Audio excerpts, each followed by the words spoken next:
Hi guys, so kaganina ni adto ko sa RC Family Sari-Sari Store and Groceries.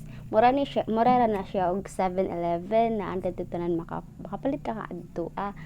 Then giuhaw man gud ko niya, wala may milk tea diri so nangita ko mainom og nakakita ko ani nga product. So nagpalit ko bali upat para ma-taste na ko kay murag nabaguhan ko. Yan naman siya mga sago or pearl. So ato i-try og unsay lami ani. Diba produkto ni siya, I don't know if bag-o ni siya nga product or basin karon lang ko kakita. Ato siya i-try og lami ba jud siya, produkto siya sa Tiwi unya pangan kay Big Sagume.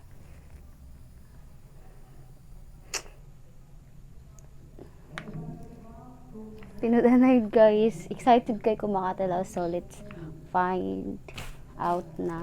So ato i-try ang orange. Nag-answer ko upat ka straw kay kini nga store mura gyud siya og 7-Eleven. Ay uhaw man good ninja. Okay?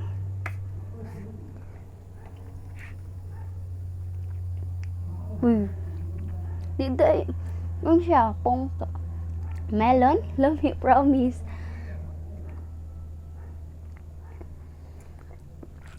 Promise. Lami jud siya tag ko ano pagpalit na ko ani kay 11 pesos. Recommended siya na ako para sa inyong baon sa inyong mga anak. Promise.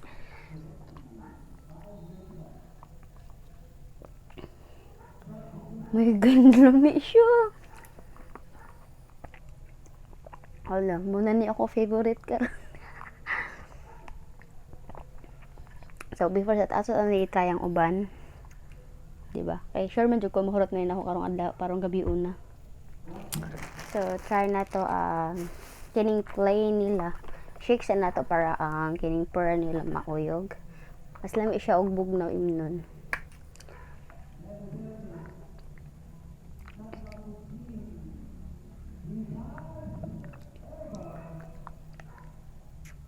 Lami sab siya pero depende lang tas plus pero wala ko kaayo ganay ani mas okay unya ta mag kuan mo judge pero lami siya pero dili na ko type ang iyang taste.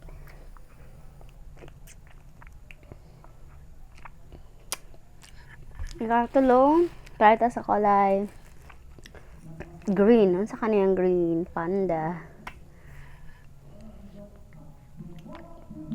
Uy, lami isab siya.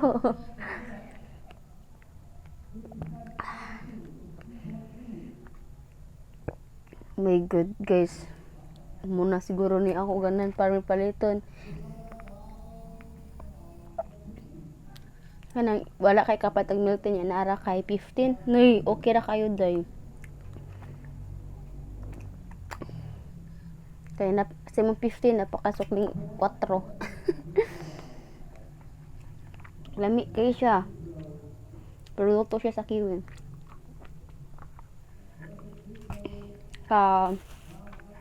Kapot kay kini. Mango. So, ato i-try ang mango. Ay no. Lamis. Lasi dyan siya ng mangga chart.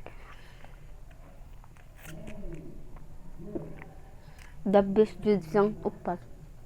The best jud siya pero ako jud kanano kay si kuan naman pinaka the best na ako kay si melon. Lami siya actually lami lang tanan pero mas prefer ko ani og ang mangga. Mabot basta lami siya. Promise di jud mo magmahay lami. Oh my God. Try na mo.